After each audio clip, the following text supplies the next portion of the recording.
बातमी राजकीय वर्तुळातून आहे। काँग्रेसनं सुनेत्रा पवार यांचा गुंगी गुडिया असा उल्लेख केला आणि त्यानंतर आता राष्ट्रवादी चांगलीच आक्रमक झाली आहे। आज नाशिक आणि नागपुरात राष्ट्रवादीचं काँग्रेस विरोधात जोरदार आंदोलन झालंय। काँग्रेस प्रदेशाध्यक्ष हर्षवर्धन सपकाळ यांनी तात्काळ राजीनामा द्यावा, यासोबतच त्यांनी सुनेत्रा पवार यांची माफी मागावी अशी आमदार सरोज अहिरे यांची मागणी आहे।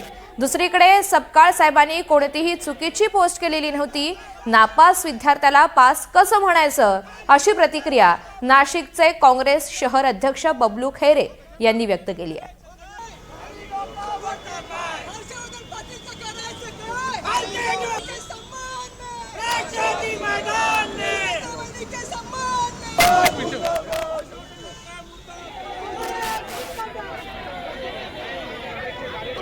आजची नागपूर आणि नाशिक मधली ही दृश्य आपण पाहतोय। राष्ट्रवादी काँग्रेसनं जे आंदोलन केलेलं आहे त्याची ही दृश्य आहेत आणि हर्षवर्धन सपकाळ यांनी जाहीर माफी मागावी अशी मागणी सुद्धा करण्यात आली आहे।